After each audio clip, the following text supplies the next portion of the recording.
উপসর্গ নিয়ে আমাদের শিশুরা মারা যাচ্ছে।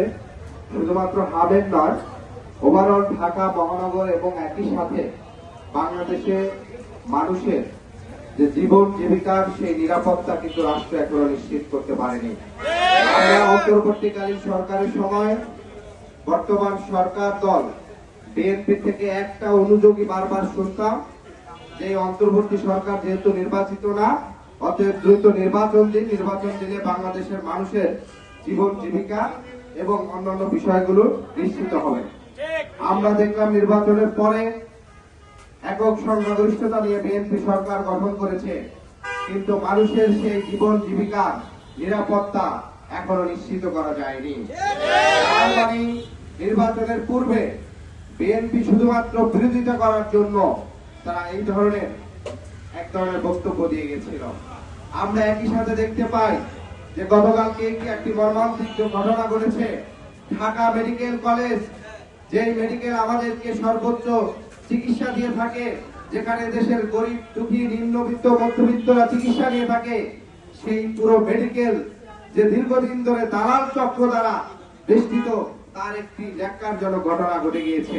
আমরা দেখলাম একটি শিশু তার অক্সিজেন মাস্ক খুলে নেওয়ার ফলে দালাল সেই শিশুটি মারা গিয়েছে। তার মানে এই যে সরকারি যে সেবা প্রতিষ্ঠানগুলো আছে, সেই প্রতিষ্ঠানগুলো যেখানে নাগরিকদেরকে সেবা নিশ্চিত করবে, সেখানে এই সরকারি প্রতিষ্ঠানগুলো দালাল চক্রের দ্বারা নিয়ন্ত্রিত হয়ে থাকে। আপনারা ঢাকা মেডিকেল গেলে দেখবেন বেড পাওয়া যায় না, সেখানে একটি হুইল চেয়ার দিতে হলে ঘুষ দিতে হয়। আপনার কোন পরীক্ষা যদি ডাক্তার দেয়, সাথে সাথে দালালরা এসে প্রাইভেট যে ডায়াগনস্টিক সেন্টার তাদের এসে রিসিট ধরিয়ে দেয়। অর্থাৎ দেশের সর্বোচ্চ যে স্বাস্থ্য সেবার যে জায়গাটি, সেই জায়গাটিও সরকার নাগরিকদের সেবা নিশ্চিতের জন্য এখন পর্যন্ত নিশ্চিত করতে পারেনি। একই সাথে আমরা দেখতে পেয়েছি গাজীপুরের একই পরিবারের 5 জনকে গলা কেটে হত্যা করা হয়েছে। মোহাম্মদপুরে প্রায় ছিনতাই এবং চুরির ঘটনা ঘটে থাকে, দিনে দুপুরের মধ্যে মানুষকে ঠেকিয়ে তারা ছিনতাই করে থাকে। অর্থাৎ পুরো রাষ্ট্র ব্যবস্থায় আজকে নাগরিকদের নিরাপত্তা জীবন জীবিকা নিয়ে একটি বড় ধরনের আশঙ্কা দেখা দিয়েছে।